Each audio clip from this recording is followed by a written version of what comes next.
Awesome. And live. So this came across my attention a couple weeks ago. Let's look at this article. I'm filming this on October 4th. This came out on 9/15/2025. And before I go through the article, I think it's worth kind of going over a bit of the history here. Um, this is maybe a seminal point. We're at the tail of a long arc here. Um,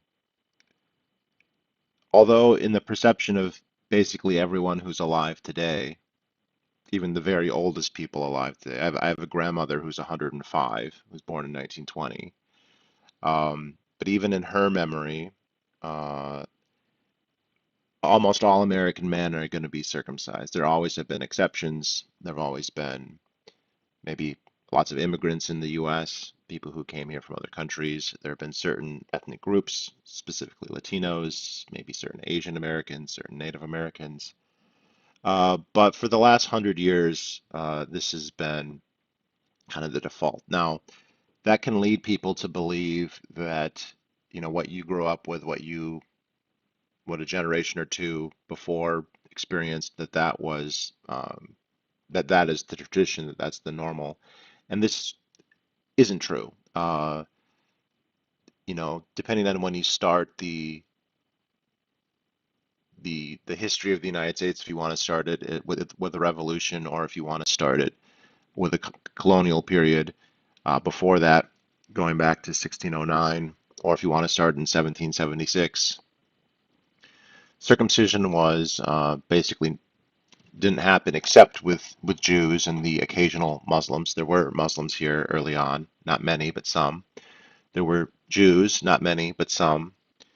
Um, there is evidence actually that even among Jews in the early period, circumcision would have been rare in the U.S. Not because the Jews in the U.S. were against circumcision, but because in Judaism, circumcision is not something that is done by just a regular doctor or a regular surgeon. It is a religious ceremony, and you need the proper religious authorities to do it. A moil, a rabbi, there's a whole ceremony. And in a lot of American history, there weren't that many qualified Jewish authorities to do that. There might have been some, but if you were on the frontier or in a city that didn't have a moil and a rabbi and you were Jewish, uh, you very likely did not have a circumcision. This is something that in the late 19th century you start to see Jewish authors, I don't say complaining about, but pointing out as a problem. Um, and of course, with Gentiles or with non-Muslims and non-Christians or non-Jews, um, there's no history of circumcision at that time.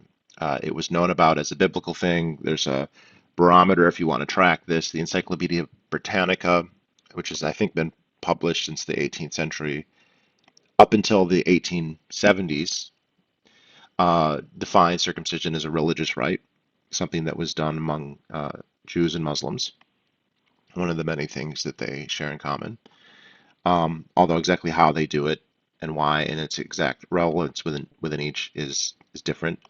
In Islam, well, in Judaism, and again, there's different sects of Judaism, and I don't want to I'll qualify that it's a rich religious tradition that has many variants. But one of the most common elements of it is circumcision. There have been anthropologists who have said it's the defining, you know, what's one thing that they all have in common, and it'll often be said that that's the thing. Um, the in Judaism, again, it's in Genesis, it's in the Bible.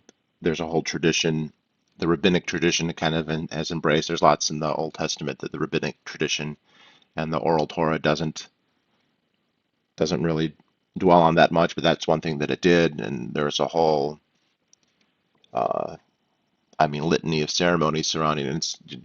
It's basically mandated. There's even debates about when should it be exceptional. In pre-modern times, it was actually risky. Doing surgery on a neonate is risky.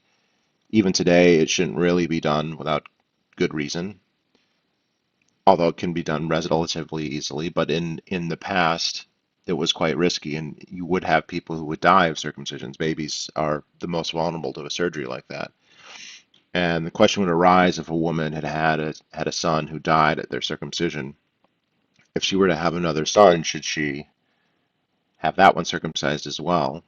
And to their credit, I guess they said that kind of the consensus was that she should keep trying until after the third child dies. If the third child dies, if she has a fourth child, don't have a circumcision for that one, which is again, you could say it's a testament to some degree of reasonability, but you could also say that that shows that the value of getting one circumcised Jewish boy is worth three dead Jewish boys, or something like that.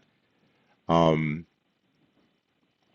and the um, in Islam, it's different. It's not prescribed as necessary in Islam. Different Islamic cultures have different traditions. It's not uncommon to have it be done later. Um, it's claimed that Muhammad was born circumcised, and Muslims are called to emulate Muhammad, and so that is often interpreted to mean that they should therefore be circumcised. How you can emulate being born circumcised, I don't know. I mean, you can get circumcised later, and that doesn't mean that you're really like Muhammad in that case, but um, it's seen as laudatory, but it's not mandatory, I guess would be a good way to look at it. Christianity, one of the early things that defined Christianity as distinct from Second Temple Judaism and later Rabbinic Judaism was the rejection of circumcision. There were debates about this, and you'll forgive me if I don't know them super well, but in the New Testament, I think it was Paul argued against it. There was two reasons. There seems to be like a practical reason. The religion started to spread. I mean, very early on, it was spreading among Jews. It was a sect of Judaism. But by the time the New Testament's being written, I mean, the fact that it's written in Greek tells you a lot about where it was circulating. And I think it's fascinating. Unfortunately, I think it happens before it was written down. But this Jewish sect started to really spread among Greek speakers. I would love to know why. We don't really. When by the time our earliest documents are in Greek, apparently the earliest ones, Matthew, Mark, and Luke, are the Greek is bad. Apparently John, which is later, is the Greek is better. But apparently this new Jewish sect was circulated among Greeks. Greeks were against circumcision. When when Alexander the Great had conquered the Persian Empire and with it the Levant and Judea, and it had later fallen to be administered by one of his generals, forming the so-called Seleucid Empire. Seleucus, one of his generals, ruled. So everyone knows Pompey ruled Egypt. Seleucus ruled a huge empire in the Middle East, all the way to the borders of India. The Greeks rejected circumcision as barbaric. I mean, they had perhaps for different reasons, but kind of similar attitudes that we might have. Um, and um, they banned it at one point, and they did other things to restrict Jewish life, and this led to a revolt. This also led to the first historical use of foreskin restoration. Now, the Greeks practiced a form of foreskin elongation. The Greeks were not into circumcision, but within Greek society, it was considered lewd to have your glands, your penis head exposed. It was fine to be naked in ancient Greek society in many circumstances, maybe not all. Certainly at the gym. Gym means to practice naked, actually. Fear of nudity is a gymnophobia. Um, but it was considered lewd to have your head exposed, and naturally, some men have short enough foreskins that their heads are exposed. So it was actually not uncommon in Greek culture to elongate an existing foreskin to remedy this. There was a device called a catacema. I don't know if I'm saying that right, but it's like a belt you would basically infibulate, you would tie and pull. They'd also use little stones. They look like little dumbbells. They have these things. They found these things. In the Hellenistic period, you had a lot of Jews who Hellenized, just like later you would have many Jews who would Romanize. Uh, and so Josephus, the famous historian of the first century, is Jewish, but he's writing in Latin. He's got a Roman name on top of his Hebrew name. This this was prefigured by a lot of Jews Hellenizing. Not to say that they lost their religion per se, but that they would learn Greek and adopt Greek ways. And uh, some Jews began to actually practice foreskin restoration. This is our earliest document of this. It's funny how obscure it is today, and yet it's never been widely known, but it is actually attested all the way back. And the little stones they used are called in Latin they're called Jew stones. But well, this is a huge tangent. The point is early Christianity rejected circumcision as probably not a good way to convert Gentiles. If you're going to go to an adult and say, if you want to be a good Christian, you need to get circumcised, they're not going to do it, for the most part. And then they also believe that, and look, the evolution of Christian theology is an ongoing process. So to narrate a particular portion of it isn't to say that this was always the case or always will be the case, but uh, that Jesus died for your sins and you're going to go to heaven or not based on accepting Jesus and not based on if you keep kosher, if you read the Talmud, or if you're circumcised. And in fact, that attempting to earn your way into heaven by getting circumcised or any other act, dressing a certain way, eating a certain way, is just going about it all wrong. And so if you go on YouTube and you find Christians talking about circumcision, it is basically that to say that it doesn't really have any value. It's not wrong. They're not like, oh, it should be banned or you can't be a Christian if you are circumcised. That's never the case. But that it's worthless theologically. And in the preceding or the ensuing centuries, um, Christianity comes and does its thing. In my opinion, and maybe I should research this more, but from what I do know, it does seem like Rabbinic Judaism kind of became an anti-Christianity. It started to define itself by how it's not Christian. It becomes very different from First and Second Temple Judaism for many reasons. Um, and it is true that in societies that were mixed Jewish and Christian, and typically they would be societies where Jews formed a minority, although not always. There are exceptional cases to this. Um, this was one of the things that Jews would point to, or Christians could point to, and see this is very alien to us. And for those who aren't habituated to the practice, it is quite alien. If you are someone who has a foreskin or is familiar with foreskin, or everyone around you has foreskin, the idea of cutting it off is, um, I mean, at the least, it's very weird. At the worst, it's a horrifying mutilation. To do it to a child, parts of the practice involving the quote cleansing with the oral sucking of the newly circumcised penis. I mean, our modern sensibilities are even though we're maybe okay with circumcision, the sanitary concerns, the very valid ones, as the deaths from herpes among Jewish babies in New York City have attested. Um, but even before that, this might be the source of at least some, if not all, of the stories of Jews sucking Christian blood or sucking blood generally, because they literally are sucking blood from baby penis.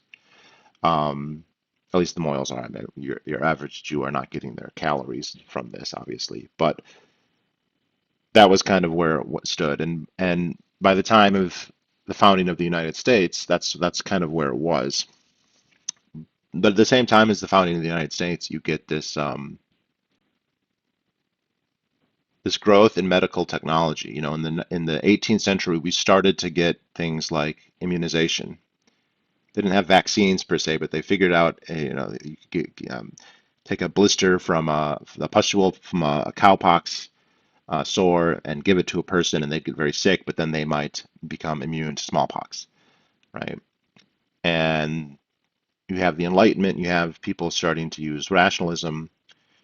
And early on, they didn't understand germs. They didn't understand microbiology. I mean, von Leeuwenhoek had found life forms at the end of the 17th century with a microscope, but they didn't necessarily understand that these cause disease. And the one thing that they started to learn about anesthesia and then uh, sanitation. So it was a big thing. We used to have spittoons everywhere, and they realized, oh, these are spreading diseases, so they get rid of the spittoons. Oh, open sewage causes problems. Okay, we should have sewers. We should have a way to, you know, remove and isolate these refuse because they cause diseases. Surgeons started to realize, oh, if we sanitize our instruments, if we sanitize our knives and our scalpels and our saws, we are less likely to have infections, which we can't deal with at the time. This is, again, they don't understand what's causing that. They don't have penicillin. They don't have antibiotics. They don't even know that they need them. And you have this growth then of surgery, and surgery becomes the answer to everything. It becomes a surgical imperative. We don't have any other solutions. Except ironically, some doctors use hypnosis, and hypnosis is effective for some things, psychosomatic things anyway. It's not good if you have syphilis. It's not going to help you then. But surgery became the answer to everything, and this is when medicalized circumcision kind of enters the fray. Now, and I feel like I'm going at a long tangent here, but this is relevant to this article I want to cover here. The surgeons want to couch themselves as being the people who can solve your problems. The more things they can claim to solve, the better. And they um, start pointing their surgeries, and they were using these obviously to treat things like cancer. So they have no chemotherapy, they don't have anything like that, but they can cut away tumors, sure enough, and they got pretty good at that for what they had. Venereal disease, big issue then, big issue now. Maybe start cutting. Later in the 18th, 19th century, excuse me, you start to get more Victorian ideas that are negative towards sexual pleasure. Basically, anything that's not for the procreation between two married individuals is a problem. It's an ethical problem. It's a moral problem. It's a public health problem. There was a disease at the time called spermatoria.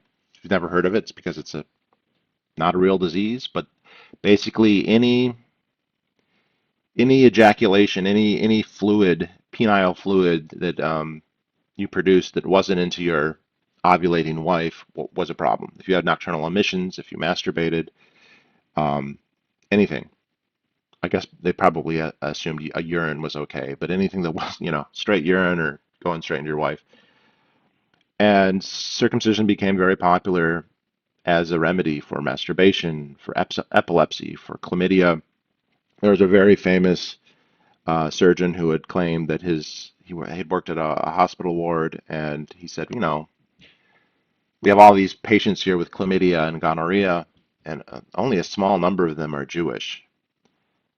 Um, since this was I believe, in London, only a small number of people in London are Jewish, so this proves nothing. But he speculated that, oh, well, maybe it's because they're circumcised. Maybe the circumcision is protecting them from chlamydia and gonorrhea and syphilis. And those are things we know are not true now, and that it's not strictly scientific or empirical, the logical leap that he made there. And again, I'm not attributing all of this to one person, but this type of thinking was common. It was published. It was respectable. And you have a more health conscious society, and the cutting edge, despite the pun, at the time was surgical alterations, and uh, circumcision became all the rage. It became kind of a cure-all. It was claimed to fix cancer, all kinds of infections, again, epilepsy, masturbating, spermatoria, and it became common to do it to children. It was found that it's difficult to get a man to agree to this. You can, it's not impossible, but it's very rare. And by the turn of the 20th century, when you start to get more and more children being born in hospitals and not at home, doctors start pushing this. And, in this climate, this cultural climate of embracing the new science, if your doctor tells you this is the new thing and this is the best thing for your child, what well-meaning parent wouldn't agree? And so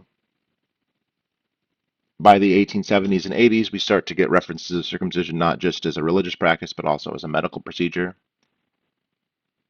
The rates grow, and by 1920, that's the time when, roughly speaking, we get 50% of newborn babies in the United States being circumcised. By the 50s, this is now in the over 80, maybe over 90, maybe over 95%. We don't have super good data. Um, and this is what is going to distinguish the US from most of the other Anglophone countries. This fad of circumcision as a medical practice also happened in England, it happened in Australia, it happened in Canada, it happened in New Zealand. It did not happen in Europe. Some of the first texts going way back were actually written by French doctors, but it just never picked up there. Famously, Napoleon had toyed with the idea of converting to Islam when he was having his adventures in Egypt, and decided against it because he just said, I can't get circumcised. And it seems like in general, continental Europeans had that same reaction. Uh, However, in the UK, the practice was less common and more often done to older children, not neonates, but 10-year-olds, 12-year-olds. 10-year-olds or 12-year-olds who get circumcised uh, are less likely to take it for granted as a net positive. When you do it to a neonate, it just becomes part of their identity. They don't remember it any different. I mean, there are people who claim they remember not being circumcised. The trauma is real and shouldn't be done. That you're going to have a conscious memory of it, I think, is highly dubious. Maybe not impossible, but it seems highly unlikely to me.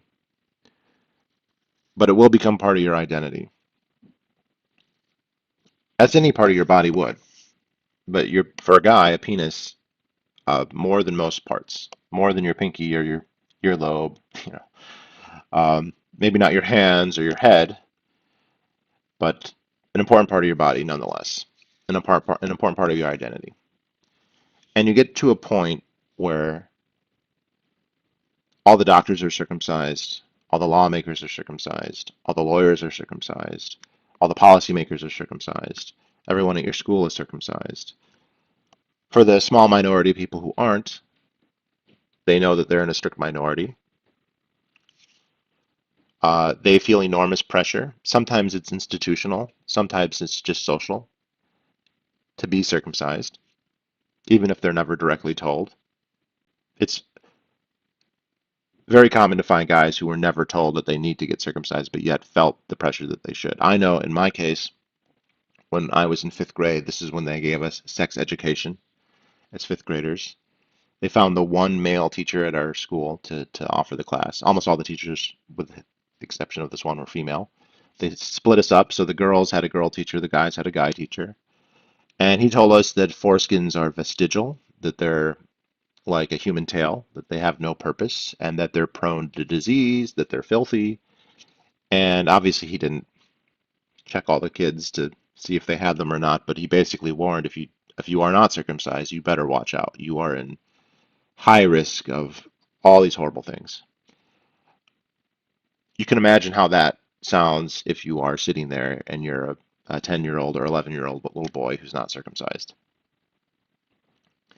And you're looking at going to middle school in a year and having to change in gym class or join a team and maybe shower, right? Like, it's not a good feeling for most of them. And you also have direct institutional. I mean, it's not uncommon to find stories of pediatricians pushing it. Even today, you can hear stories like that. And just when it reaches its zenith, if the rate's 50% in 1920, that still means a lot of people walking around in the 30s and the 40s are uncircumcised. Once you start getting to the 80s, that starts to become pretty rare. It's remarkable in a sense. But by then, the original justifications have pretty much all been debunked. It doesn't stop you from masturbating, not really. There is actually a Dutch study that shows that 4-year-olds touch their penises left if they're circumcised as infants. But by the time you're 12, it's no different. Um, it doesn't cure epilepsy. It doesn't cure or prevent chlamydia or gonorrhea or syphilis. It doesn't prevent cancer. I guess it does prevent phimosis, but phimosis is both rare and eminently treatable. You don't amputate the breasts from 1,000 women because 10 of them are going to get breast cancer, even though breast cancer is really serious. I mean, far more serious than phimosis is. And this starts to be a problem. Now, in the Jewish community, the rationale for circumcision is religious. Doesn't matter if it has medical benefits or not. So the process is going to continue. But with the broader Gentile society, the original justification was all of these health benefits. And over the time, they've either been proven wrong or the questionable that it's a benefit. The idea that it's going to make things less pleasurable for you so that you will not enjoy sex and therefore not masturbate or fornicate or commit adultery or whatever the case may be. After the sexual revolution of the 60s, that no longer was a good reason. And now it's interesting. There were so many at the time pointing this as a benefit. And then when people started saying, hey, maybe it's not justified to medically ablate the sexual pleasure of a baby, reducing their potential for sexual satisfaction for life, um, that's a pretty strong argument. And so the advocates for circumcision immediately pivoted to strenuously denying that that's true. That it's just impossible, somehow logically impossible, that removing tissue, never mind if it's sensitive or not. I mean, it is very sensitive tissue, but even if it was just normal tissue with no added sensitivity relative to other body parts, that would have no effect on function. That it's an evolutionarily selected for trait that has a function.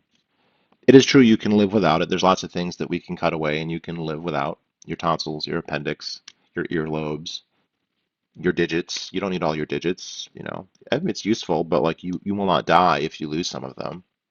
Your toes, right? And of course, this is also true for the analogous body parts on women. You can remove their clitoris or their labia, and they will still live and can still have children, and probably still have a pleasurable benefit to sex. It won't feel the same. It won't entail exactly the same sensations, but they can probably learn to like it.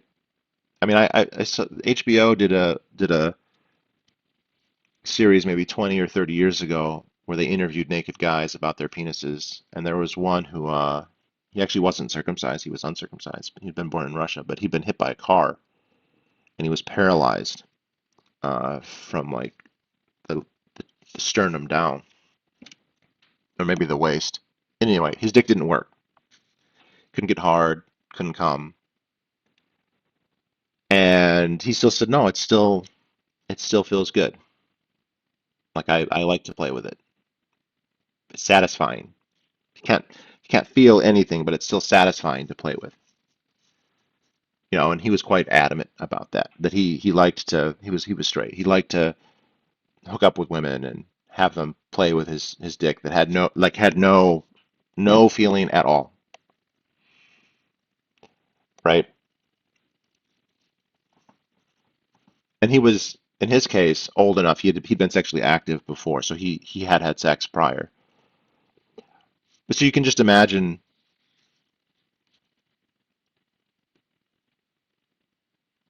this doesn't sound justifiable at all that you're gonna do this. So now the claim is that it doesn't reduce pleasure at all. Never mind, you know, famously Maimonides argued that this is why circumcision is good. It reduces sexual pleasure so much that you can focus on Torah and not on, carnal pursuits.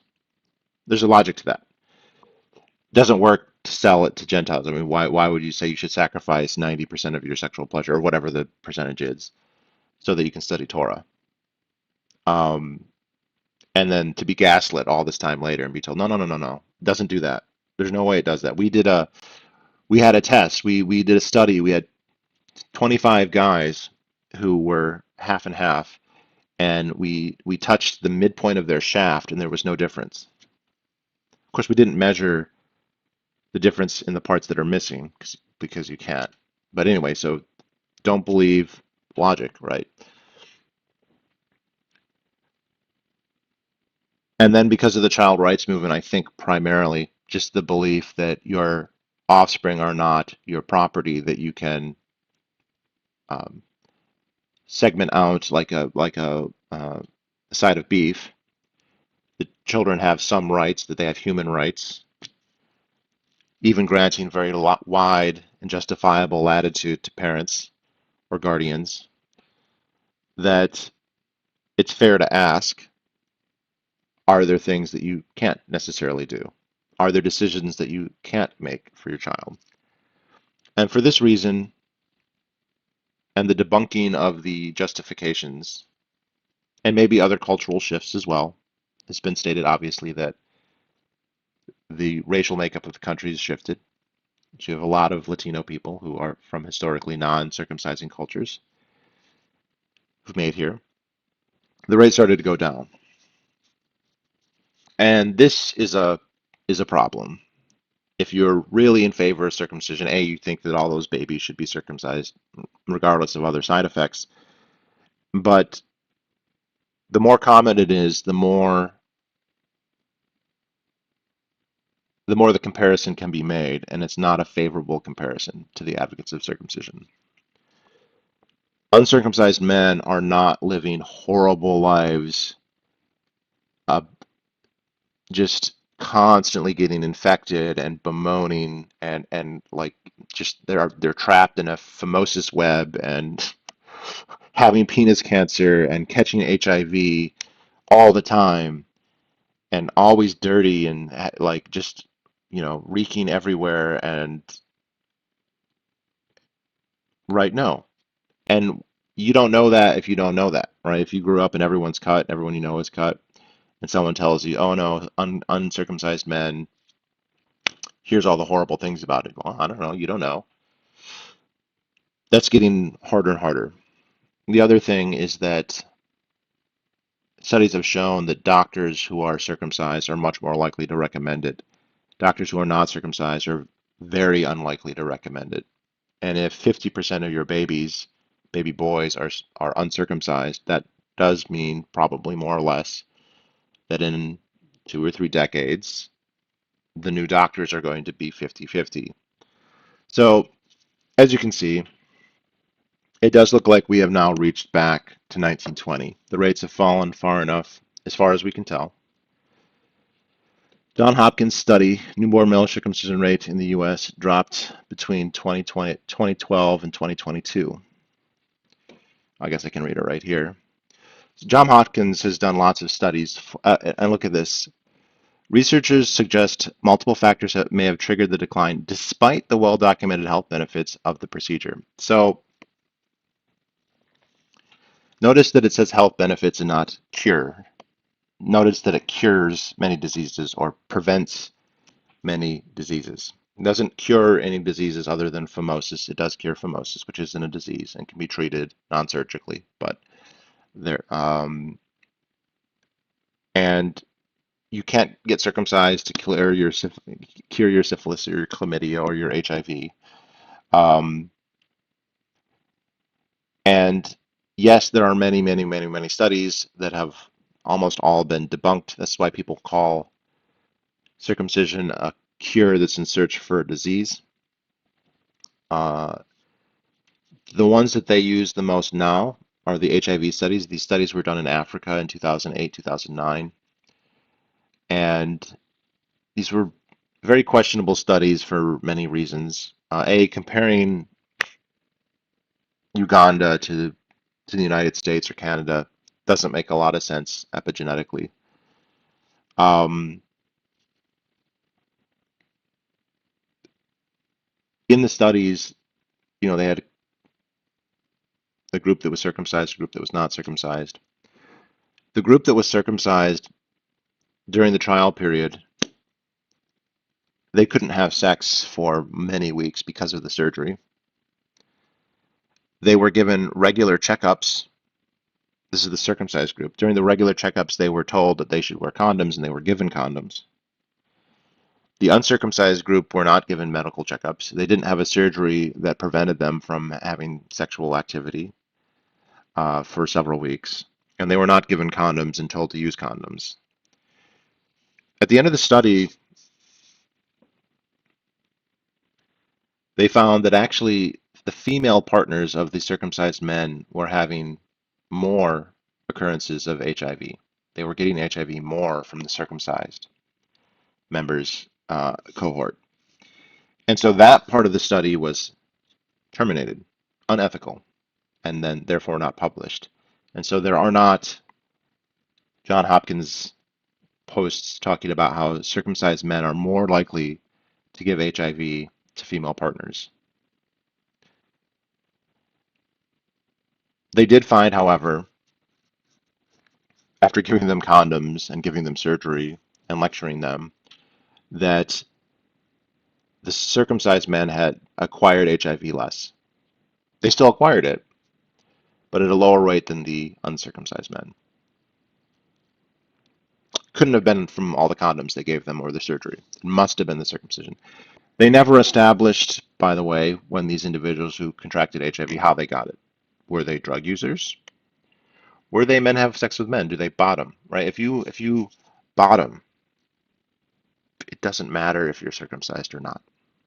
And actually, studies in the US and in Canada have found zero correlation with circumcision status and HIV status.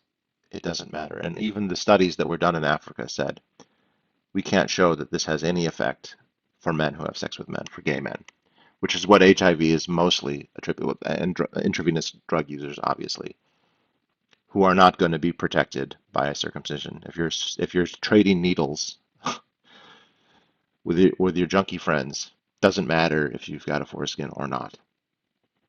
If you're bottoming, it doesn't matter if you have a foreskin or not. If you're topping, it doesn't matter if you have foreskin or not. Those are the ones they like to hang their hats on now. I was born though in the 80s, so okay, was that because of HIV? No. So they're looking for new things. Um, they say well documented. You could just also easily say controversial and discredited. And by well documented, there is a very small group of highly biased researchers, people who have academic credential, but whose bias couldn't be more obvious. Brian Morris is probably the best example. He's an Australian. I think he's actually a psychiatrist. I could be wrong. But he famously, there's an interview you can see where he says that it's child abuse to not circumcise your children, that parents who don't circumcise their children should face punishment because it's so laudatory. And the fact that he has a kink for watching babies get circumcised, he doesn't always admit, but he's been caught uh, enjoying that. But if you find a study, most of the studies are meta studies, so they're not actually going and doing research per se, but they say, let me look at the studies. And Morris, when he does these, will omit any study that doesn't agree with him. I mean, this is not just him. This is quite common. It's easy to sift the data and cherry pick the results that you want. His tactic is if any study shows a negative for circumcision or a lack of value, he will write a letter to the relevant journal and say, this study is wrong. And they may or may not publish the letter, but then a year later, when he does his statistical survey, he will omit such studies, and then he'll cite his own letter. Oh, we can't, this study that says that there's no protection for HIV from circumcision, that study I didn't count. And I didn't count it because uh, there were critiques of that study made. And well, of course, the critique is the letter that I wrote, and it wasn't published, but I wrote it. So, right. And I'm going to pump these out and pump these out and pump these out. And then the writer is just not even going to know, or they know, they don't care. Uh, so JAMA is the Journal of American Medical Association of Pediatrics. So their JAMA, the American Academy of Pediatrics famously recommended circumcision in 2012. That recommendation had a 5-year expiration. It expired in 2017, and they've still not reissued it. They had so much pushback because in that recommendation, they basically cited cultural and religious reasons. You want to look like dad, you want to be you want to be a Muslim, or you want to be a Christian, or sorry, a Jew. Um, and parents should just have the right to do that. And they didn't really make the case that, oh, this is necessary. It's true in the logical sense that if you remove tissue, that tissue then will never have an issue, right? You won't get an infection. It won't be a vector for an infection if you remove your hand, right? That's not really a medical benefit. They've really twisted the language here. And of course, in their cost benefit analysis, they weight the foreskin as worthless. It has no value. So removing it has no cost. And they'll even admit things like, I mean, it was famously, they said that the benefits outweigh the risks. And then they said, we don't know what the risks are. But even a cursory, I mean, never mind adult men who resent it and feel like they're missing out. That's pretty bad, but that's also harder maybe to quantify. And you could say, oh, that's a cultural thing, that's a social thing, that's not a medical thing. Just the botches, that is a medical thing. We don't have good data on botches because babies don't report, like, you could have the worst circumcision in the world. Your whole dick could be cut off. If you're a baby, if you're a neonate, there's nothing you can do about it. If you're ignorant first-time parents, don't, right? And so we really don't know what the rates of these are. Some of this stuff is never caught. As a gay man, I have encountered many adult men who have botched circumcisions. They have skin bridges. They have massive scarring damage to the head, not just keratization, but massive, like, chunks gone, cut away, and they either have no idea or they just assume, but they were never told. Oh, there must have been this. I wasn't in a car accident when I was 5. Like, it's just always been this way as long as I remember.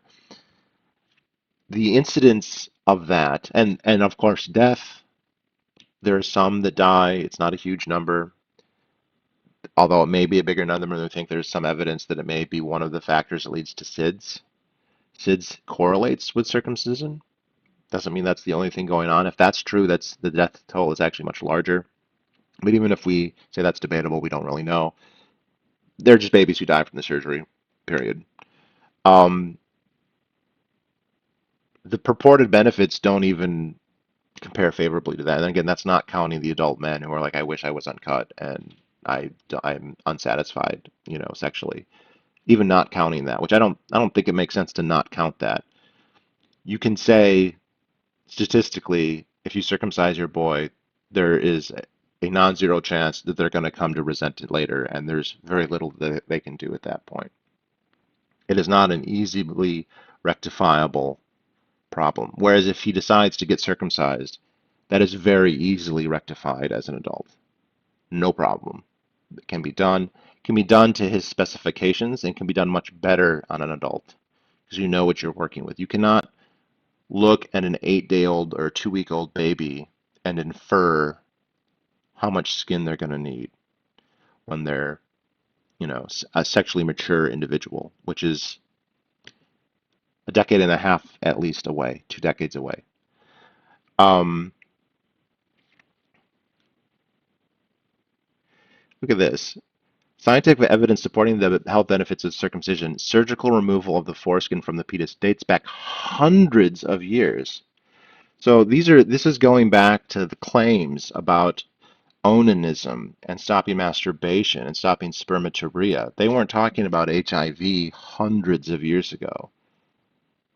Okay, so look at the padding of this. They say there is at this point it's not medical literature, it's historical literature. It's like fictional literature about the purported benefits of this procedure going back hundreds of years based on by today's standards completely junk empirical science or even just Victorian religiosity.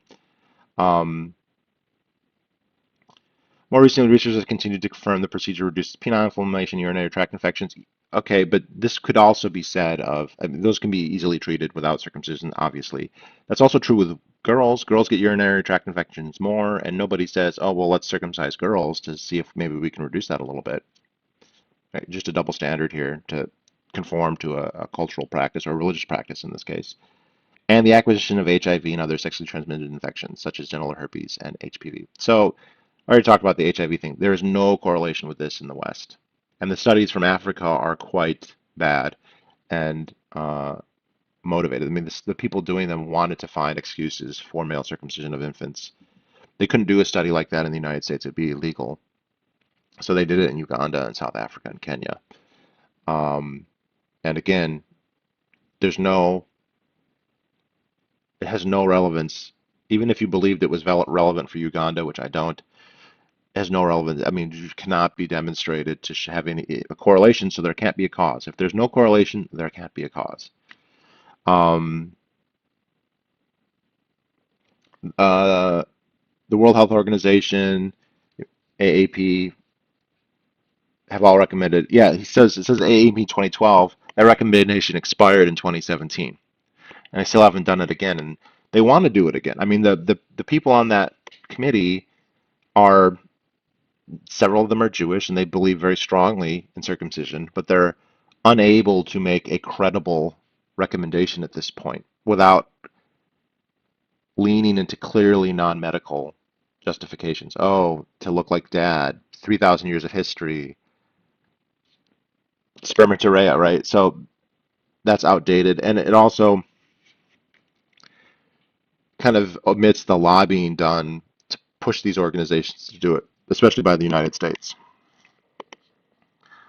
Um, so, however, new studies and research from Johns Hopkins reveals that neonate male circumcision rates in the United States have declined nearly 5% in the 10 years following the thing. Yeah, so that's not a very fast decline, by the way. It should have dropped, 100%, but whatever.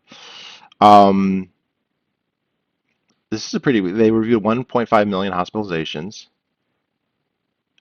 Now, they said 0 to 28 days. Well, how many get circumcised on day 31 or, in the second, third month? I think the rates go down, but, you know, they could be underselling this. So look at this, decrease from 54.1 to 49.3, so under 50%. So Aaron Tobian, so I looked this guy up. He's in tons of circumcision studies, and he's a co-author with Brian Morris, who I talked about earlier, in many of them. Couldn't find out if he was Jewish or not. By the way, it's not strictly a Jewish thing. There are lots of non-Jews who are. I don't think Brian Morris is a Jew. Like, there are Gentiles who are really big into this too. Um, it is interesting. Historically, Jews have seen themselves as distinct and want to be seen as distinct, and circumcision was one way to do that. And it seems though in the U.S., I'm sure maybe there are Jews who still feel that way, but it's been among the medical ones at the AMA anyway. They seem to want all the Gentiles to have be circumcised too, for whatever reason. Um, yeah. So most of the decrease, by the way, happened among whites. Blacks and Latinos, it didn't really change very much. Native Americans, it changed quite a bit, but that's a very, very small group. Um, Yeah, here we go. Blah, blah, blah, blah, blah. Notice a big drop in Native Americans. They don't really cover why that would be. This is interesting. Neonates from the highest income zip codes in the US and those whose families have private insurance had the highest rates overall, but experienced the largest reduction. So basically, among rich people, this has dropped the most. Look at that. It's an 8% almost decline. And yeah, like, it's pretty substantial among rich people. Here's what's interesting. Based on our findings, we believe multiple factors may contribute to the decline in the number of neonate circumcision among the factors listed in blah, blah, blah, despite overwhelming evidence. So, no, despite many very biased, debatable studies churned out by a select group of activist circumfetishists, would be a more correct way to say that.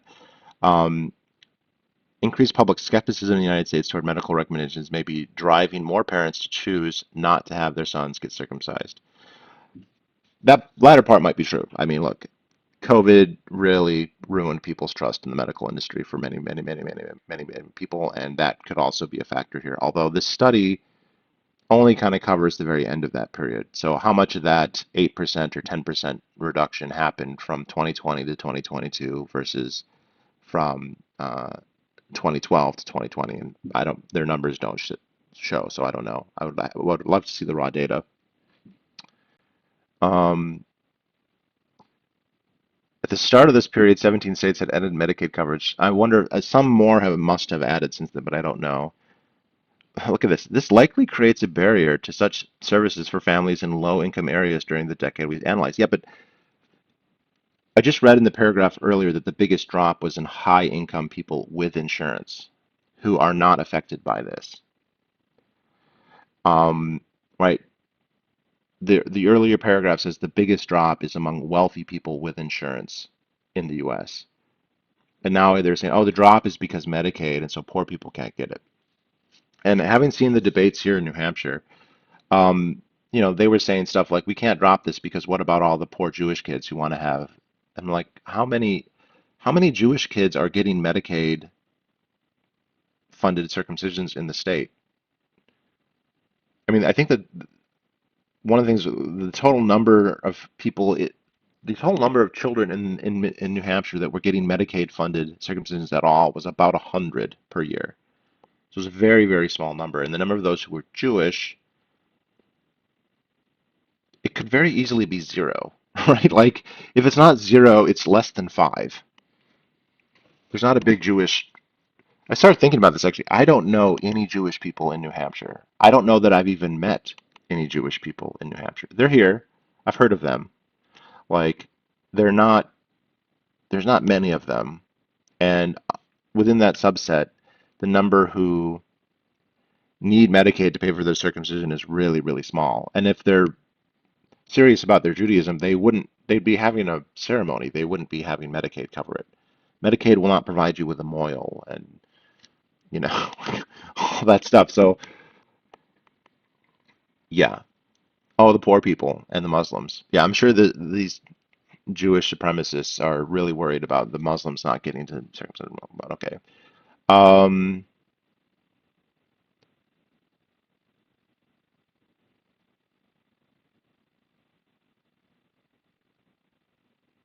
oh, it's supported by a grant from the National Institute of Diabetes and Digestive and Kidney Diseases. Why? Um, he's received other grants to study circumcision, actually, among other things. He does other things. I don't know if this guy is as bad as Brian Morris, but none of the other authors had a conflict of interest, just those. Uh, Conflict of interest, the circumcision status of the researchers here not revealed. Uh, Guaranteed that none of them are uncircumcised. Right. I'm not saying that just because they're like they no nobody who is uncircumcised is making studies like this. These are circumcised men who are desperate to prove how beneficial circumcision is. And if people can be influenced by their religion and their culture, they can be influenced by what kind of dick they have too. Uh, so yeah, this is good news. I don't see, look, from my perspective, the argument that circumcision is a serious rights violation. I mean, it's a serious form of assault, and there's nothing about doing it to a minor that makes it okay.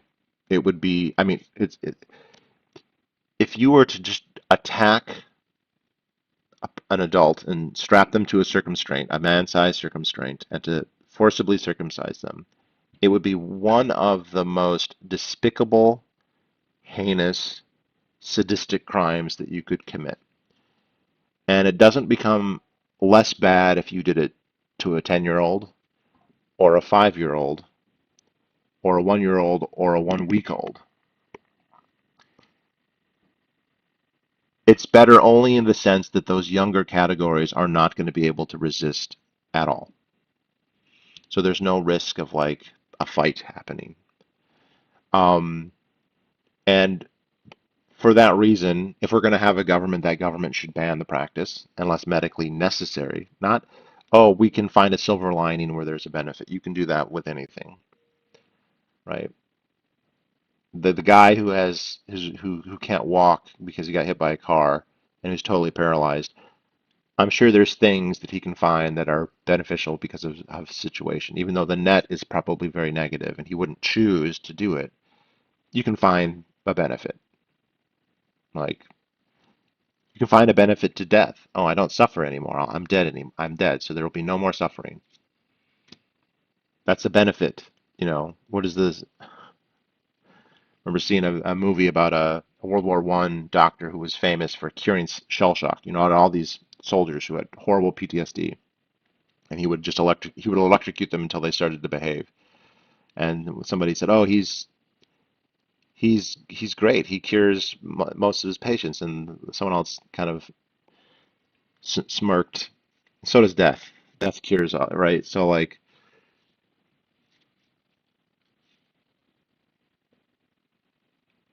it's not a cure. It's not medically necessary. You're just trying to spin it to find a benefit, to justify this. I mean, the those who attribute everything to the Jews. Let me just say, the evidence that Jews were really involved in popularizing this in the U.S. is minimal. The doctors who were spearheading this tended to be Gentiles. And as far as I know, they weren't Zionists either. This is in the area long before the state of Israel, too. Um, were there some Jewish doctors in there? Yes. Were they motivated by anything other than what they had a sincere belief in the benefits of the procedure? I can't tell. Probably not. I could totally see in the late 19th century, early 20th century, before the rise of Zionism, really, I could see a lot of Jews being like, "Hey, we're finally integrating into Western society. Like we're not just being isolated into settles. We're becoming full citizens with full rights." And there were examples, famous examples where that might not be true. The Dreyfus affair in France, but there was no equivalent to that in the United States. Nothing like that happened here, at least on the same scale, remotely. And they could look at it like we're integrating, and from two ways. You could say, oh, well, this way we'll really fit in. If they all become circumcised too, then we'll share that with each other. But then also, hey, maybe we have something to contribute. If you genuinely believe in the medical science as it was, and people did, I mean, there's not, I think that these studies today are mendacious and that the people are strongly motivated reasoning. But a doctor in 1880 or 1890, they don't know any better. Why not?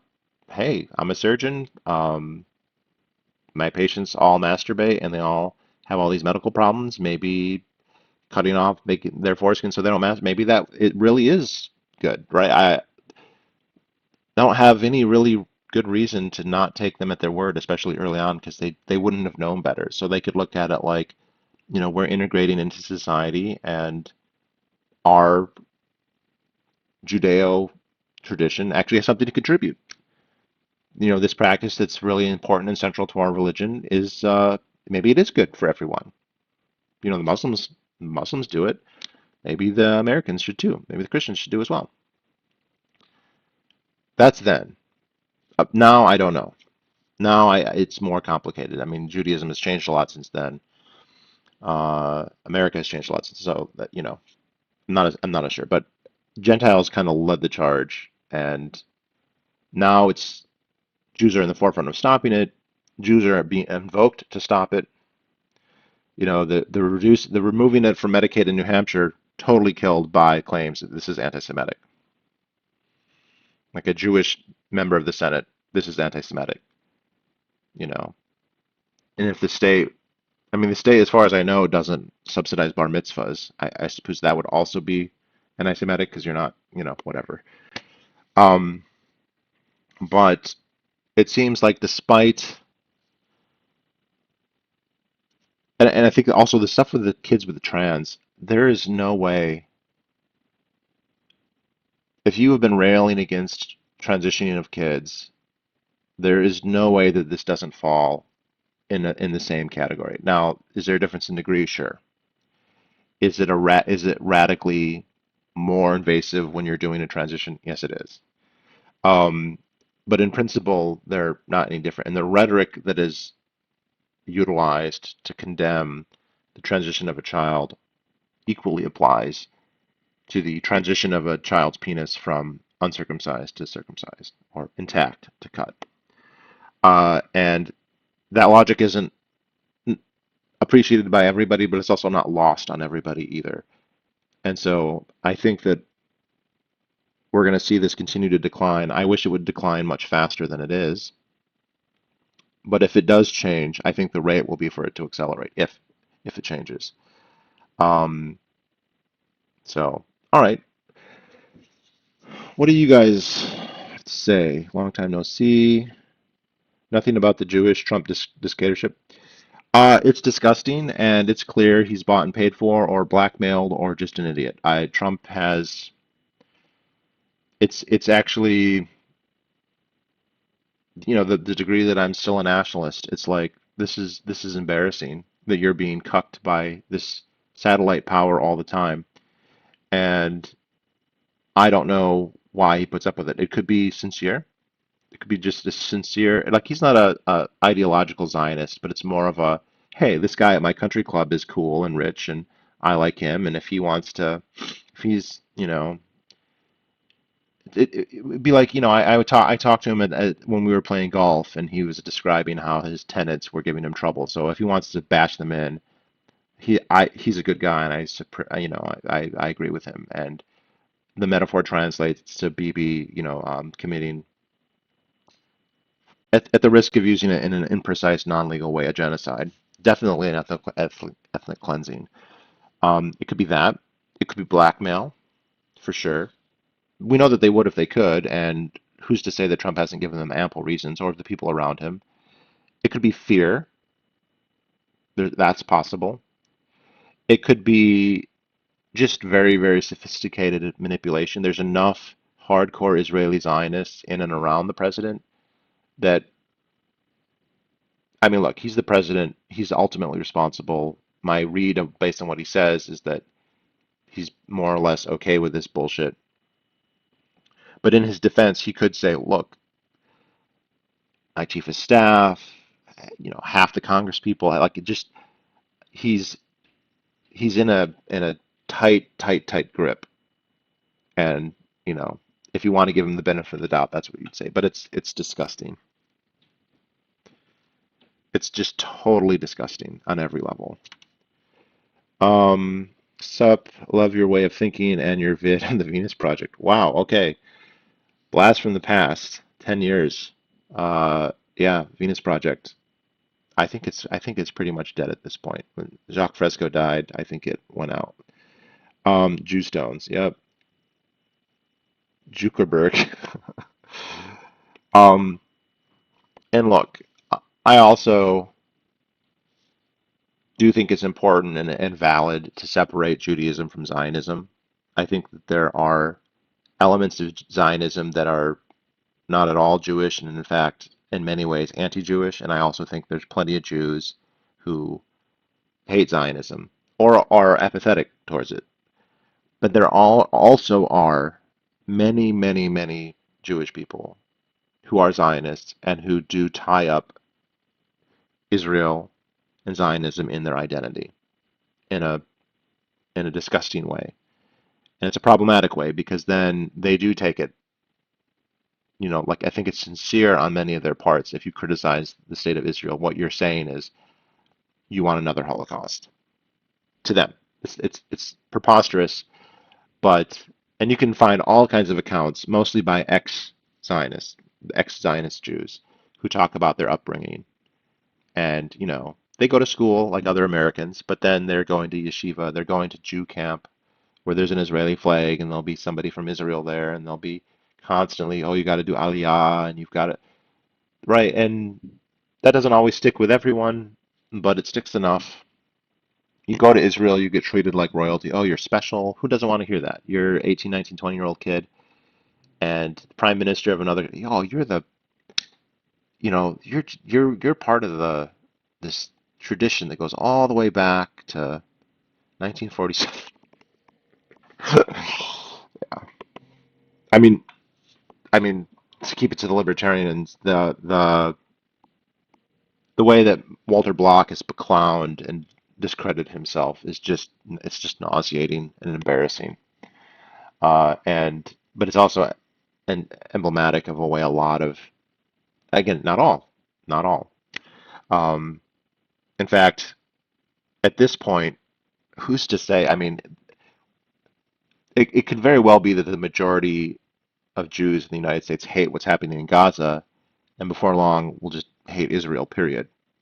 Um, but we'll see.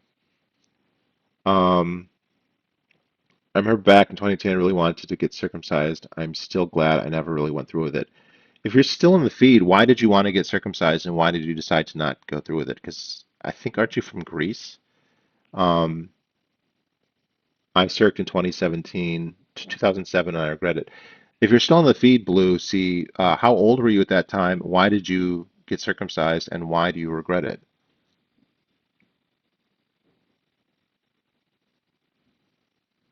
Is this due to the U.S. cultural influence? I don't know. I don't know what that means. Interesting that circumcision only increased among black demographics, yet decreased with every other group. Yeah, but the increase was really, really, really, really small. Um, so there was a social dynamic in here that's kind of been obliterated with time. Uh, but in the turn of the 19th century, the start of the 20th century, circumcision was seen as the modern elite thing. If you were, and this, I mean, it's not because of this, this is emblematic, but like apparently the British royal family started getting circumcised because it was scientific or whatever. And within British society, it was seen, okay, before they had universal health care, which is neutral when it comes to circumcision. Universal health care can make it universal where everyone's getting it, or it can decide we're not doing it and become really common. So it's a wash, essentially. In the case of the UK, when they started the NHS, they looked into it and they decided it wasn't justified, and so they stopped covering it. And circumcision rates weren't as high as they were in the United States. They may have gotten as high as a third, but they declined rapidly after that point. And there's people in the UK now who will, I mean, they're shocked when you tell them they just don't believe that there was ever a circumcision culture in the UK, even though there definitely was. But it was associated with upper class. So if you were wealthy, if you went to a public school, Eton or one of these other prep schools, if you went to Oxbridge, you were more likely to be circumcised. And if you were a dock worker, or a tenant farmer or an immigrant, you were probably uncircumcised. And this leads to a situation where poor people or middle class people see it as an aspirational thing. I want to be like them. They do this. I want to be like this. Oh, rich people play golf. I want to play golf. Just, this is a stupid example, right? Um, and so that's what happened. Now, in the US, because the wealth is so much greater, and that poor Americans were by the turn of the 20th, by 1900, poor Americans were much richer than poor British people. Definitely by 1920, um, after World War One, they could afford it. It wasn't like getting a circumcision wasn't prohibitive. This is before any Medicaid or anything, and so it was becoming very, very widely practiced. I think now what this data is showing is that the more now it's the opposite, that the more enlightened thing is to not be circumcised. So many elite Americans, say, look to Europe. What does Europe do? Well, Europe doesn't do circumcision. So it's it's mildly inverted. I'm not saying it's that simplistic. That's all that's going on, but like it went from something that was seen as indicating class, indicating that you were scientific, that you were from um, a forward-thinking family. This might ingratiate you, like I don't know, like you're gonna be on your rugby team, and they're gonna see that you're cut, and they're like, oh, he's not a poor, snouty, immigrant. Um, Andrew, Toby, and Schilling circumcision. I wonder what his background is. So I did a cursory look into this. All I could find is that he's done many reports like this. He's constantly saying this. He's co-authored things with Brian Morris, who is the worst, most prolific circumcision shill out there, maybe ever, uh, besides maybe Ed Cohn. And I don't know if he's Jewish. He may or may not be. Um, but the fact, that you're going to say hundreds of years. I mean, that's just padding an argument because the stuff from I mean, all of it is questionable and like debunkable, but everything from over 100 years ago, I mean, they don't even, okay, so over 120 years is 1920, but like they don't have medical, like when this became popularized, when this became a thing, a medical thing, it was based on pure ignorance and pseudoscience by today's standards. They didn't know about germ theory. They were against masturbation. They believed in spermatoria. They thought it would cure epilepsy. They thought it, right, like, and so if you're citing hundreds of years, you're including all that, and that's just ridiculous. Like, and famously, Dr. Spock, he's not a urologist by any means, but he was kind of famous as a child doctor. He had recommended it for many years, and then by the 80s, he just said there's just not. It turns out that the evidence is that none of these things are really benefits. This isn't really that good. Um, is this due to the U.S. cultural influence? I don't know. Is what due? So the U.S. Okay, the U.S. is like the circumcision superpower. All right, the Muslims do it because of Islam. The Jews do it because of Judaism. How persuasive is that if you're in Africa? If you're not Muslim, I mean, if you're Muslim, you're already doing it. If you're Jewish, you're already doing it. So for all the Ethiopian Jews or whatever. But if you're not those things, why would you do it? What would be the argument? Well, the Americans are the medical circumcisers, and they're the ones who come and say, "Oh no, this is so beneficial to you. You won't get sand in your foreskin. You won't, have phimosis. You won't get infections, right? Because if you live in Uganda, right, I mean, so there's become though with basically the invalidation of most of the traditional arguments by the 80s, we need new reasons. We need to we if you want to, I mean, if it was totally objective, you would just say there really isn't evidence for this anymore, and it just can't be justified, so it should just stop. Just stop doing it. Tough for everyone that it already was done to, but you know, we can't really fix that, but there's no reason to keep doing it. Um, There are vested interests for that not to happen. Now, the most obvious one, but I think one of the more trivial ones, is just the money involved. It is a procedure that you charge for. The AAP, for instance, is essentially an organization that there's there to promote the benefit of the the Academy of Pediatrics, and this is something that they can charge for. That's totally true. I don't think that's the majority of the motivation here. The value isn't so crazily huge that's like, oh, if we get rid of this, we won't have a business model. No, that's not true. There's plenty of other things that services and diseases and operations that uh, you know babies and children would still need, even if we decided we're never going to do a circumcision again. They don't need to introduce female circumcision to be viable in terms of treating girls, and they don't need it, right? So I think it's more religious in the case of Jewish people, but I think it's cultural identitarianism when it comes to guys who are circumcised but who are not Jewish or not Muslim. That it's part of their identity, and nobody wants to think, oh, I'm sexually ablated, I'm sexually reduced. Nobody wants to think that or feel that. They want to be, in their own self-perception, as virile and competent and capable as possible.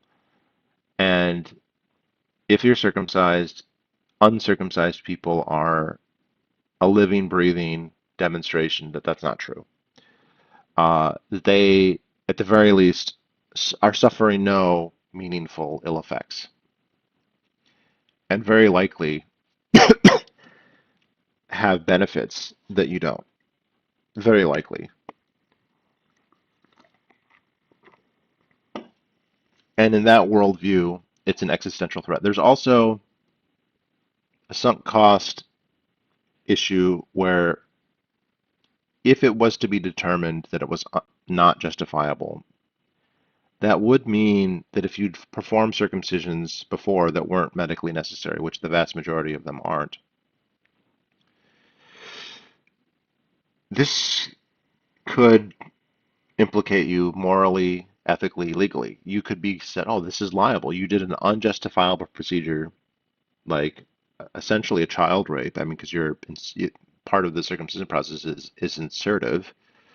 Um, it's a mutilation, and you don't want to be guilty of that.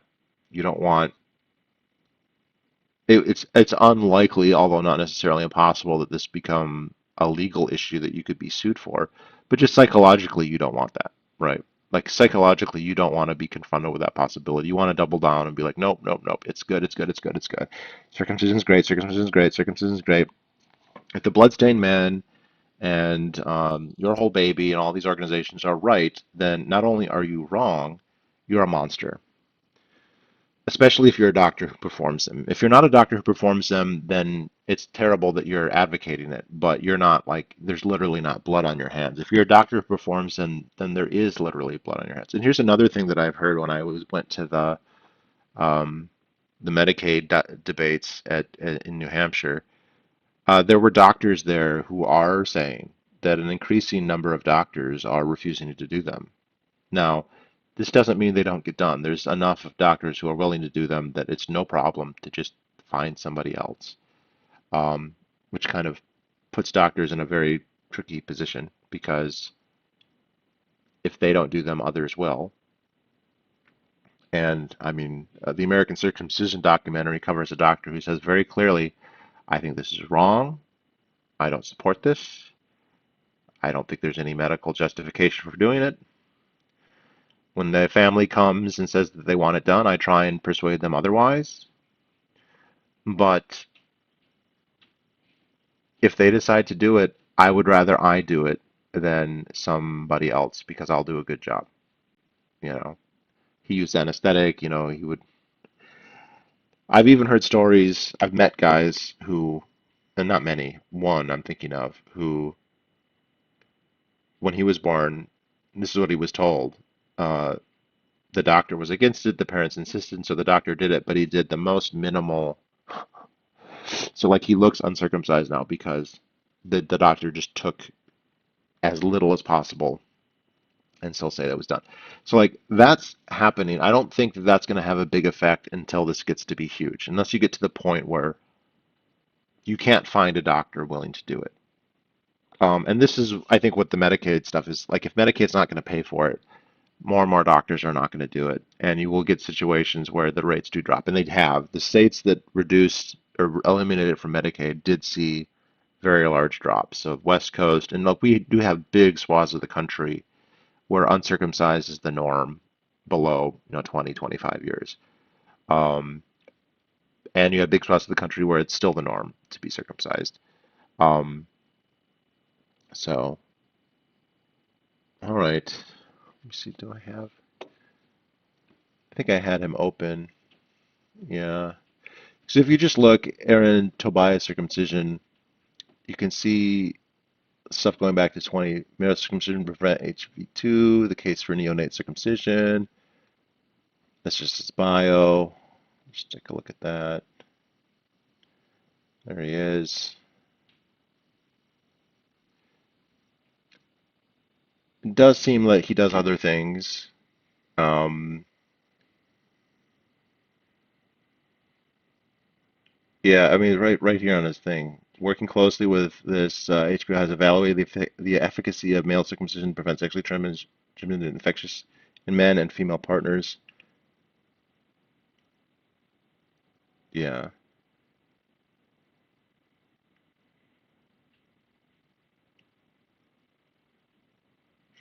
Doesn't say, is he Jewish? Is he circumcised? It's relevant. It shouldn't be relevant, but it is. So it's just statistically a case where uh, doctors who are circumcised are much more likely. There's plenty of circumcised doctors who don't recommend it, by the way, but uncircumcised doctors never recommend circumcision. Like it's the rarest thing. So like if you have a doctor who's recommending it in the US, they are almost certainly circumcised. And it shouldn't be the case that you know that.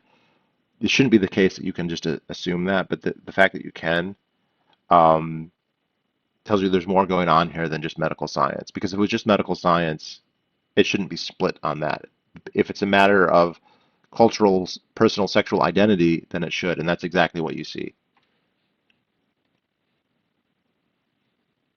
Google Scholar. Yeah, so he does other things. So he's not like this is not Brian Morris level. Like he's not totally this is the only thing that matters to him. It doesn't make him any better. I mean, he's still wrong.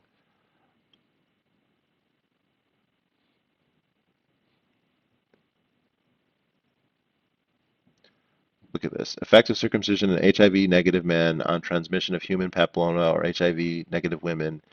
A randomized trial in Rakai, Uganda. Okay, yeah.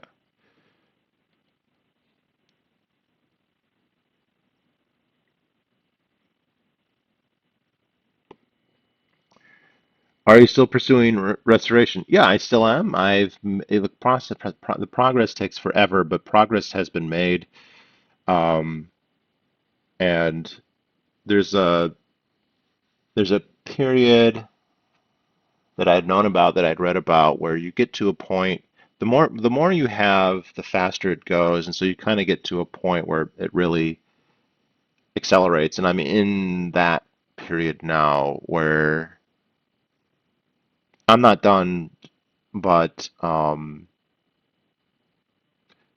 the average person, if they see me naked, they see me as uncircumcised at this point. Unless they really know what they're looking for, that's kind of where it's at. A lot of the function has been restored, a lot of the feeling. I mean, I say that knowing that I don't know what I'm actually missing, right? Like if I had a doubling or a tripling of pleasure, that could still only be 10%, right? It's impossible for me to know from my own experience. But yeah, they talk about the long march. It's the long march of the different techniques, different devices, different regiments of like how much time you can put into it and whatnot. And, you know, um, yeah, so I'm still doing it and getting there. It's been like 10 years. Like that is, and I will say I haven't been super, super consistent over that entire time.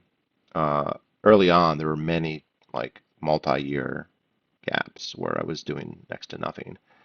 Um, it is very gradual, uh, but yeah, yeah, I still do it. Still recommend it. I can't tell you how many people 10 years ago are like, I'm just going to wait for 4gen. Man, 4gen is like making no progress in terms of like practical progress to where you're going to get something from it. I wish that they would. There's always a chance that medical technology will take an unexpected leap. That can and does happen sometimes. Whether that's going to be the leap and when it's going to happen, I don't know. Because there's now at this point many people who could have fully restored in the time that they've been waiting for that to happen. So, um, yeah, let's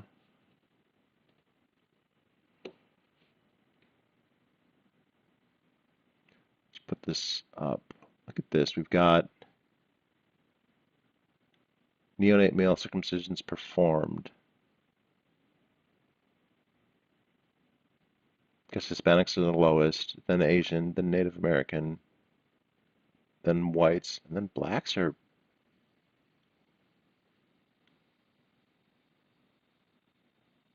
It looks like, yeah, okay. Blacks are now the highest category. They're the most circumcised by group. By this, I mean, notice that they don't include Jews. That's not one of the options. Do they fall into the whites? I'll also say, as with many things, Jews are overrepresented in the intactivist movement. The number of books criticizing circumcision that are written by Jews is very large. Um, and there is anecdotal evidence that, especially if they're not Orthodox, which, most Jews in America are atheists. But if they're Reform Jews or Temple Jews or atheist Jews, it's not unlikely that they be uncircumcised, and there are stories of that. One of the look, and it's an intactivist telling an anecdote, so. But she said, her son was going to a preschool, and it was like a third of the boys at the preschool were uncut. So like clearly a decision had been made, and so like we don't have specific data on it. It wouldn't shock me. It wouldn't shock me if the circumcision rate among Jews in the United States now, like who are being born right now, is lower than the circumcision rate for other whites or some of these other groups. It wouldn't shock me. And now they're not going to be as low as Hispanics probably or Asians, but it wouldn't shock me. I could be wrong. It wouldn't shock me either way. I'll say that. But enough Jews are on the forefront of progressive thought and whatnot that like it is very very much within the realm of possibility that their rates are lower than you might expect. And I also say in the gay community, if you ever find an uncircumcised Jew, which I have, they are the most radically pro foreskin, anti like they're like it's a thing. It's a thing for sure. And this is another kind of thing in the gay community 10, 15, 20 years ago, circumcision, I mean foreskin was pretty heavily stigmatized as not a good thing. And that has definitely changed where at worst it's neutral, but more likely to be a bonus, a benefit that people are into it uh, in a way that they used not to be. I've been declined twice for being uncircumcised, which is gratifying, but that used to be much more common. Oh, you're uncut, get out. I don't want to see that. Now it's like, ooh, that's and it's also telling. So I don't lie to people. I don't, if they ask them, I'll tell them. But, you're at the stage where you're sharing pics or even meeting in person. Um, and this isn't everyone, but like there are clearly some like uncut guys who way prefer other uncut and are just like, no way. Like, and they will talk. I mean, it's straight up foreskin supremacy. Sometimes that is a minority view, but like you can definitely find it. Um, and I think that would have been totally unheard of 10, maybe not 10, but 15, 20 years ago, which I have also. 15, 20 years ago, I wasn't active in the gay community. So like but I'm having asked people who were, that is, everybody that I've asked who did live through that basically said that there was no difference anecdotally in people's experiences. Hmm.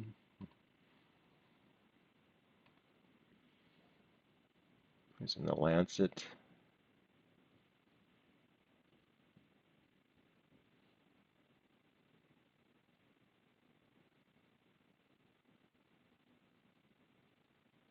You know, just looking through some of his other studies, and it was, Brian Morris was popping up at the tops of lots of them.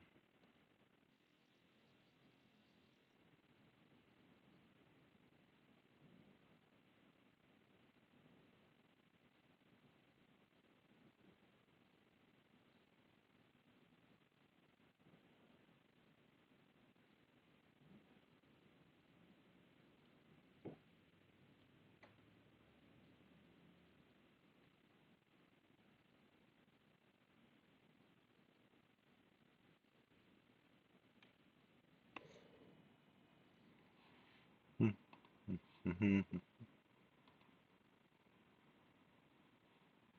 Oh, here's an interview if you ever wanted to see.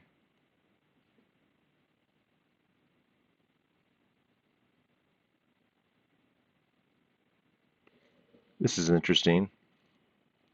Are you promoting circumcision for all male newborns, or are you just more concerned that people are considering the proper evidence in making the decision? Just that framing, like, oh, you have a bacterial infection. Do you know all the things that go into that? Like, no, here's the treatment. Like, that's the disease. Here's the treatment. Oh, are you sure you know about braces? Like, come on.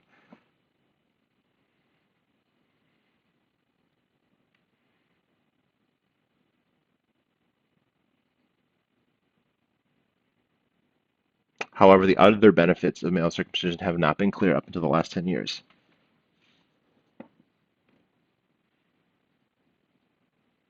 I like this. However, the American Academy of Pediatrics has not revised its policies since these trials. Oh, can I? There we go. Sorry, wrong bit.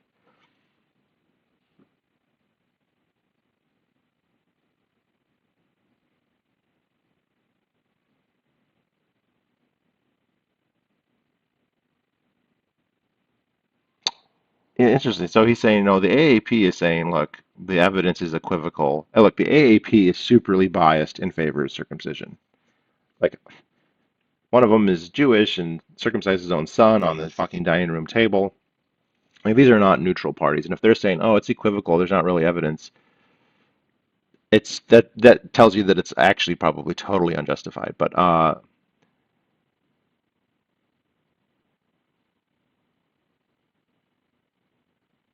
how can a whole? But this is actually really interesting.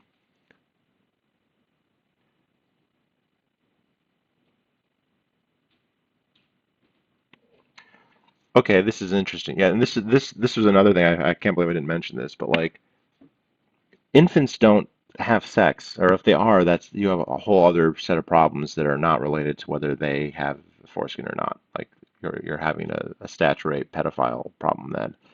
Um, but if you become, older and you're like, oh, I'm at risk of STDs, then get circumcised. Why do it to neonates? There's no protection being offered in the 1.5 decades before they're sexually active.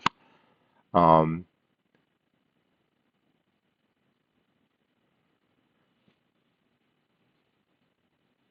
oh, this was the weird one too, that it reduces HPV in female partners. Okay, you don't remove tissue from one person because it will help another person.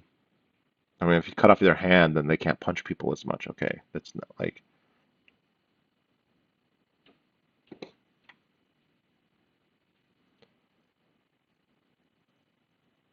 I think most healthcare professionals know that male circumcision reduce. These studies have been questioned too, because of the methodology used. Maybe there have been new studies since then, but the old studies, they would tell the uncircumcised parents, the parents with the uncircumcised babies, that for hygienic reasons they needed to retract the foreskin to clean it. And this is erroneous, very outdated medical advice. Uh, in 99% of neonates, their foreskins are fused to their heads. There's a membrane, very similar to the membrane that connects your nail to your finger, that means that the foreskin can't be retracted. It's good. It keeps material from getting there when the babies are too young to to do any kind of hygiene. And gradually, as they age, this membrane uh, dissolves, and eventually they can retract more and more, and eventually fully retract. And the age that they can do that, I believe the mean age is 10. So if you, by the age of 10, about 50% of an age cohort will be able to fully retract. That also means that about 50% of an age cohort at age 10 will not. Um, and so it's about 1% that can retract at birth. Just, there's naturally very little uh, membrane. And when you get to 17, 18, it's the opposite, like probably 98% should be able to retract by the time they're 18. If they can't retract at 18 still, then that's when you're talking about phimosis. That's when you're talking about someone who actually has phimosis. And phimosis is it is real that it is a thing that can happen. It is not clear to me or others that it's actually a huge problem. I know adults who have phimosis and have no problem with it. They've never had a problem with it. Um, it's psychologically an issue for some of them. It can be an issue for some people. In that 2% of cases where they do end up having it, there are non-surgical ways to fix it. I have personally helped 3 or 4 people who had phimosis, like by giving them like stretching techniques that they could use. I'm not saying I personally did it with myself, but like I said, okay, try this, and it worked on all of them. Perfectly safe, perfectly free. If you did have to have a surgery, there are cases where stretching techniques won't work. But I'm getting way, way off track here. But like the study had them retract the foreskin. When you retract a foreskin of someone who hasn't retracted yet, it causes tears, cuts, abrasions, and it raises the risk of infection. And so you are basically just like with the HIV studies where they gave condoms to one group and not the other group. You are encouraging there to be damage that is likely to cause infections. So those studies are highly, highly questionable. Um, but the other thing is girls get them too, and nobody says we should circumcise girls in the hopes that it reduces urinary tract infections. And there's a catch-22 here where they'll say there's no studies that show that. There are studies that show that from Muslim countries actually, and they dismiss those as being, well, that's not true science, and it would be unethical, right? You can't ethically circumcise a girl to test to see if you can reduce urinary tract infections, and then they can use the circular logic of saying it's unethical because there's no benefit. And like, well, let's study to see if there is a benefit. Like, no, you can't do that because it's unethical because there's no benefit. Circumcision is like has hacked that loop because it became a cultural practice before there was an ethical question about it, apparently. So I think most people outside the HIV field think that male circumcision is fine, but there's no substantial benefits. Yeah, that's probably, I'm not going to say that's wrong.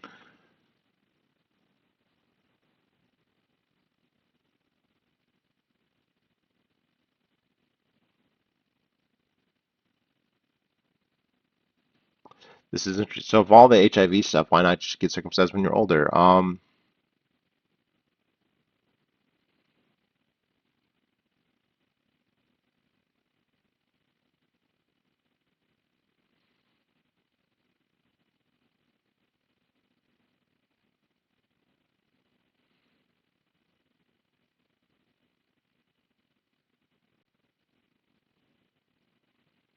The complication rate, yeah, because babies don't report problems. I'm sorry. Is there another page to this? Oh, there is. Oh, no. No, no, no.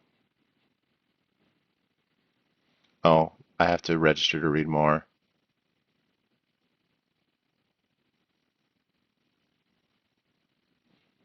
Guess all we get. The renal and urology news wants us to register. I'm not going to do that. Sorry.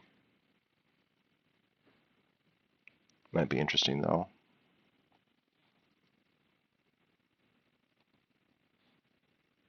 All right. Well, you guys have any questions? What's new in the world? Seems like nothing's been going on lately, huh?